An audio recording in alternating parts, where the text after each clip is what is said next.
Stadium ఘటనపై CM మమత విచారం వ్యక్తం చేశారు. మెస్సీతో పాటు అభిమానులకు క్షమాపణ చెప్పారు. ఈ ఘటనపై రిటైర్డ్ జడ్జితో విచారణకు ఆదేశించారు. స్టార్లెక్ స్టేడియం నుంచి మెస్సీ త్వరగా వెళ్లిపోవడంతో అభిమానులు ఆగ్రహం వ్యక్తం చేశారు. ఈవెంట్ నిర్వహణ వైఫల్యానికి గాను మెస్సీతో పాటు అభిమానులకు క్షమాపణలు చెప్పారు సీఎం. అంతకుముందు తమ అభిమాన ఆటగాన్ని చూడొచ్చని ఆశపడ్డారు. వేల రూపాయలు ఖర్చు పెట్టారు. గంటల తరబడి ఎదురు చూశారు. తీరా చూస్తే ఆటగాన్ని చూసే అవకాశం దక్కలేదు. దీంతో అభిమానుల ఆగ్రహం కట్టలు తెంచుకుంది. మెస్సీని మిస్ అయ్యామంటూ ఫ్యాన్స్ కోల్కతా స్టేడియంలో రణరంగం సృష్టించారు. మెస్సీని చూడకుండా టికెట్ల పేరుతో మోసం చేశారంటూ అభిమానులు ఆందోళనకు దిగారు. గ్రౌండ్ లో చైర్లు, వాటర్ బాటిళ్లను విసిరారు. దీంతో కాసేపు టెన్షన్ వాతావరణం నెలకొంది. రంగంలోకి దిగిన పోలీసులు ఆందోళన చేస్తున్న అభిమానుల్ని కట్టడి చేశారు. స్టేడియం నుంచి మెస్సీ త్వరగా వెళ్లిపోయాడని, మెస్సీ మ్యాచ్ ఆడలేదని అభిమానులు ఒక్కసారిగా ఆగ్రహానికి గురయ్యారు. మెస్సీ కేవలం 10 నిమిషాలు మాత్రమే గ్రౌండ్ లో ఉన్నాడని, త్వరగా వెళ్లిపోయాడని అభిమానులు ఆరోపించారు. మెస్సీ వెళ్లిపోయిన కాసేపటికి మైదానంలోని కుర్చీలు, వాటర్ బాటిళ్లు విసిరేసి రణరంగం సృష్టించారు.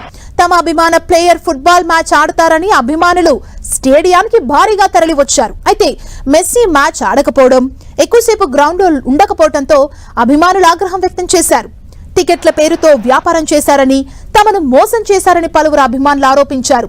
టికెట్లు కొని వృధా అంటూ స్టేడియం నుంచి వెళ్లిపోయారు. బారికేడ్లు దాటుకొని స్టేడియంలోకి వెళ్లడంతో పోలీసులు పలువురు అభిమానుల్ని అక్కడ కట్టడి చేశారు.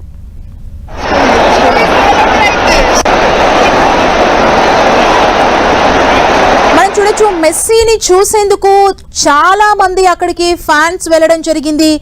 తమ అభిమాన ఫుట్బాల్ ప్లేయర్ని డైరెక్ట్ గా లైవ్ లో చూడాలి, ఆ మెస్సీ ఆ గ్రౌండ్ లో ఆడితే చూడాలి అనే ఒక ఆశతో టికెట్లు కొని తమ టైం ని కూడా ఇన్వెస్ట్ చేసి వెళ్ళామంటూ ఒకవైపు అభిమానులు చెప్తున్నారు. కాకపోతే మెస్సీని అసలు కనీసం చూడలేకపోయామంటూ తీవ్ర ఆగ్రహానికి గురైన అభిమానులు ఆ స్టేడియం లోపలికి భారీ గేట్లను దాటుకొని చొచ్చుకెళ్లి అక్కడ రణరంగాన్ని అయితే సృష్టించారు.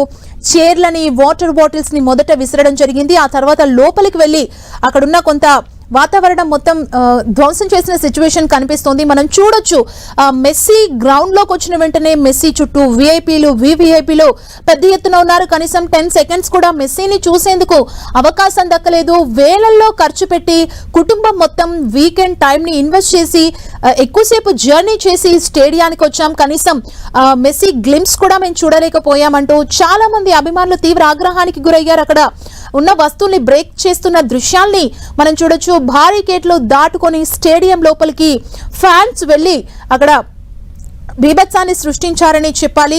అంటే ఇదొక వ్యాపారంలా చేస్తున్నారు మెస్సీ పేరుతో, ఇదొక బిజినెస్ అంటూ కూడా ఫ్యాన్స్ తీవ్ర ఆగ్రహానికి గురయ్యారు. మెస్సీతో పాటు అభిమానులకు సీఎం మమతా బెనర్జీ క్షమాపణలు చెప్పారు. మనం చూడొచ్చు, దానికి సంబంధించిన బ్రేకింగ్ న్యూస్ ని చూస్తున్నాం.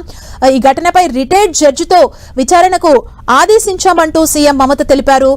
మెస్సీ ఇమ్మీడియట్ గా ఎక్కువసేపు అక్కడ ఉండకుండా త్వరగా వెళ్లిపోవడంతో ఫ్యాన్స్ తీవ్ర ఆగ్రహానికి గురయ్యారు. ఎందుకంటే మెస్సీ రావడానికి చాలాసేపు ముందు నుంచే స్టేడియంలోకి వెళ్లి వారంతా గంటల తరబడి వెయిట్ చేశారు.